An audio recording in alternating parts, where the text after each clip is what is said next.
Bien, ahora vamos a ver el tema de física molecular. Bueno, voy a hablar un poco raro porque me ha dado la gripe rusa y recién me estoy recuperando.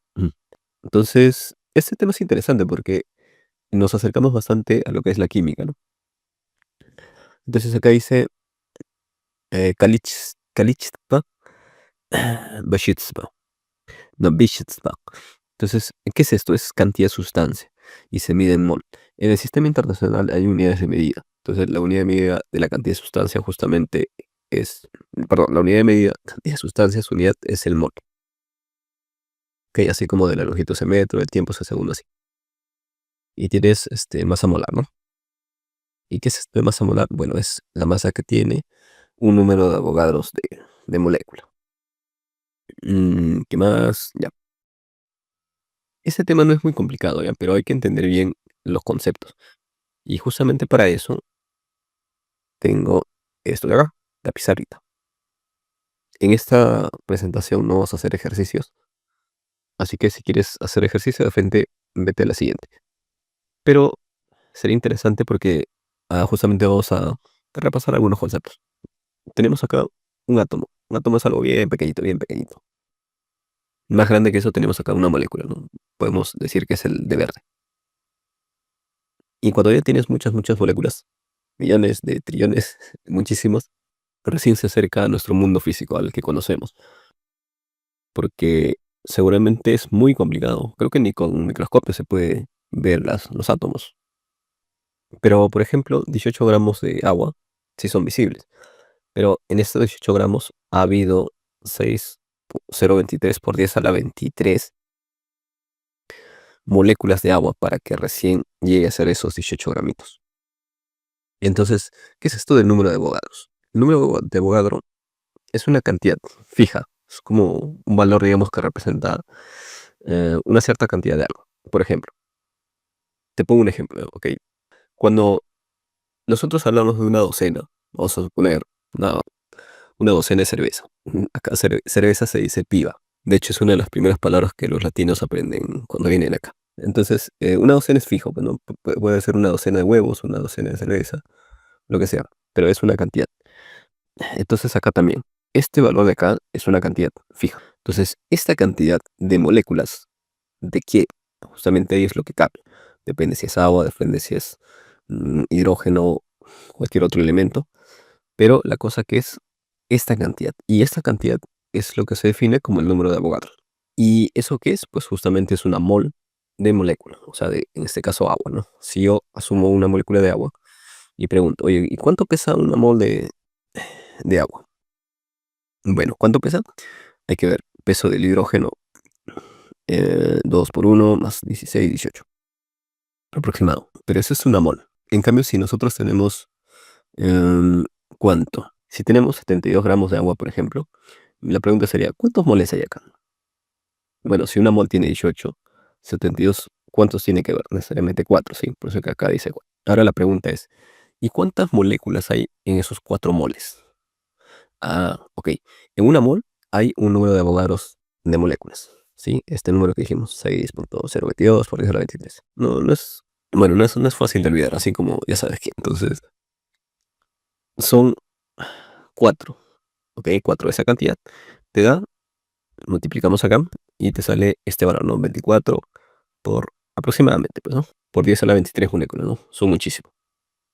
Entonces, es que es igual la masa molar, ¿no? La masa por el número de Avogadro. Entonces, una forma, digamos, de ver es sencillo esto, es que la masa molar es como si fuera la masa, digamos, pero de un mol. Por eso es que es la masa que tú tienes, la pequeñita, la de la molécula, vamos a decir, por el número de Avogadro. Porque tiene que ser muchísimas, muchísimas moléculas para llegar a a esa masa que tiene, pero un mol. Pues es lo que nos interesa, digamos, a fines de cálculo. Porque trabajar con el peso de una molécula no tendría sentido. Tendría que ser una agrupación de moléculas que hace algo, ¿no? Entonces, eso es la masa molar. Voy a intentar corregir la grabación. Tengo acá al costado mi agüita, pero sí, ha sido dura la gripe rusa. Por ejemplo, si yo pregunto, ¿no? Mira, ¿cuánto es la masa de una molécula de... Acá dice 32. ¿32 de qué es? Si tú quieres saber la masa, por ejemplo, acá de una molécula, o de las moléculas que tenga, va a ser la masa molar entre el número de Avogadros. Entonces, si tú ves acá, aquí está la masa entre el número de Avogadros y te da un valor de masa bien, pero bien pequeño. Acá te hablo ya de la energía. Bueno, te dice acá, las moléculas de cualquier sustancia tienen energía potencial, ¿sí? Acá dice energy potencial, ¿no? Energía potencial, energía, acá dice EP, no, esta es la P, energía potencial y cinética, energía cinética de movimiento, térmico, EK, de cinética, y la energía interna, pues es la suma de esto. Pero mira, acá tenemos un término más, ¿no? Que es el EBM. Bueno, y acá tenemos este término que vendría a ser la energía intramolecular, en la que ya tienen las moléculas. Y definimos acá el cambio de la energía interna como la transferencia del calor. Sí, el calor es el cambio de la energía interna. Porque, ¿qué pasa si tienes un entorno? Suponer tienes una ollita y le mandas calor, ¿sí? Lo que vas a hacer es que, digamos que tienes agua o tienes un gas ahí, entonces se van a agitar y va a cambiar su energía interna. Entonces, el calor es el cambio de energía interna, o dicho de otra manera, la energía interna al final menos la energía interna al inicio. Bueno, tenemos acá ecuaciones de la deformación. Acá dice en sólidos, ¿ya? Por ejemplo, acá fórmulas del lineal y volumétrico de la expansión. Entonces, si es lineal, si ves, es la inicial más uno más una constante por la temperatura, ¿no? A la 1. Y si es volumétrica, es otra constante, que es el triple de la lineal. ¿Por qué el triple? Porque normalmente cuando es volumen, porque este es para volumen, se expande pues en los tres ejes, ¿no? X, Y, Z. En cambio, si es lineal, solamente en una línea se va a expandir. De esto hay muchos experimentos reales. Y esto es real. De hecho, hay que tener en consideración esto cuando se hace diseños de ingeniería. Por ejemplo, cuando yo me acuerdo haber visto el documental del Burj Khalifa y ellos le hacen digamos, un enganche tipo ojo chino o algo así. ¿Por qué? Porque como las temperaturas varían mucho, hay una dilatación y encima de esas vigas son muy largas, entonces se puede llegar a dilatar y contraer, ¿no? Entre el día y la noche. Entonces eso hace que todo el acero se deforme. Entonces, ¿qué pasa si está fijo? Va a sufrir mucha tensión esos aceros. Un ejemplo más sencillo. Justo hice un diseño hace poco para una mina. Entonces ahí la temperatura también baja bastante. Entonces era un sistema de apriete. Ya, tuve que agregarle un botador porque puede ser posible que se pueda quedar atracado, ¿no? Entonces, ¿por qué? Porque justamente hay variación de temperatura y eso le afecta a los metales. Esto sobre todo es en metales, ¿no? Que acá dice para sólidos. Para líquidos y gases tienes estas fórmulas.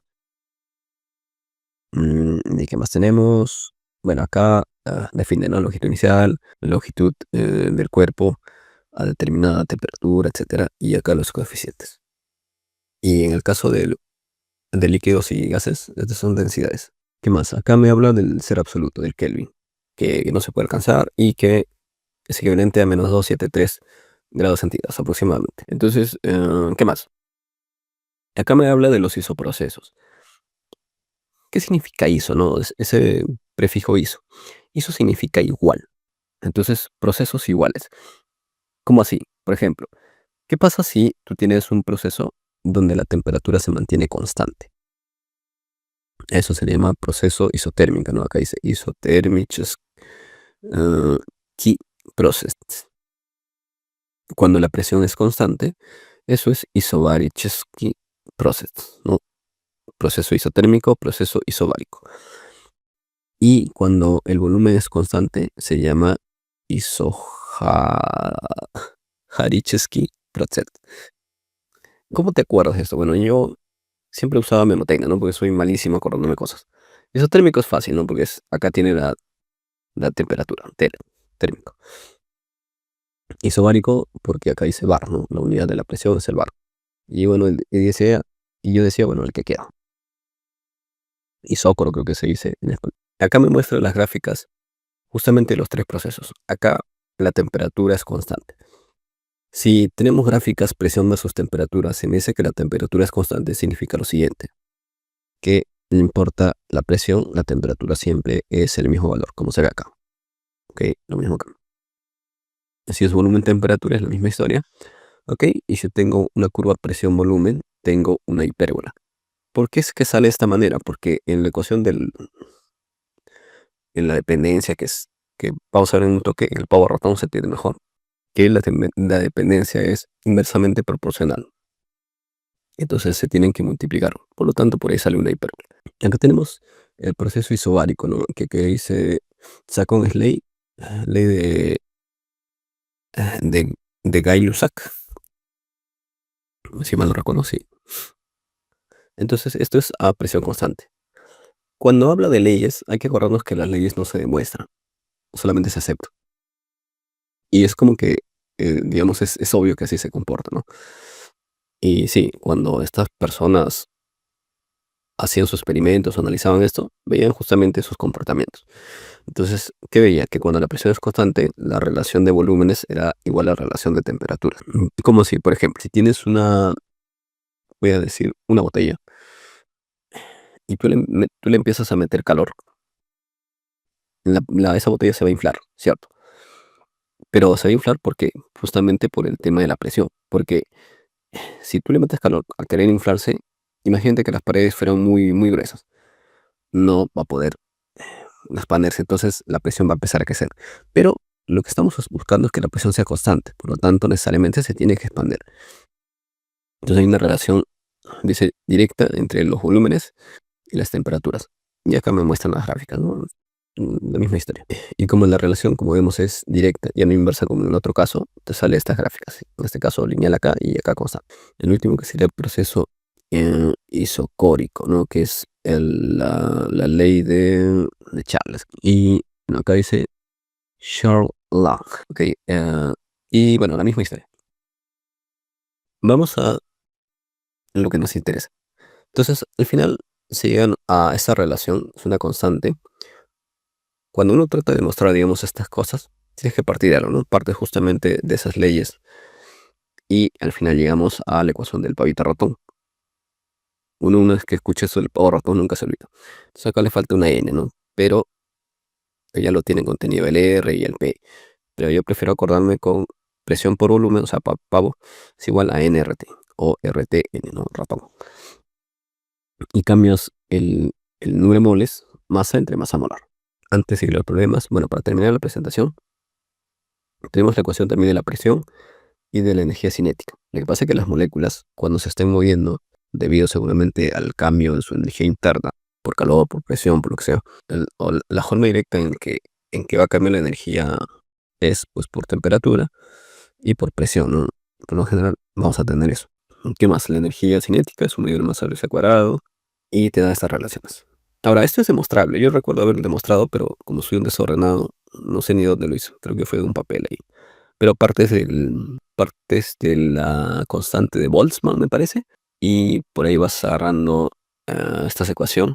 Y bueno, puedes llegar a esto. Pero intenten demostrarlo, no busquen información antes de eso. ¿Qué más tenemos? Acá tenemos el trabajo del gas, ¿no? Gas, dice, rebota gas.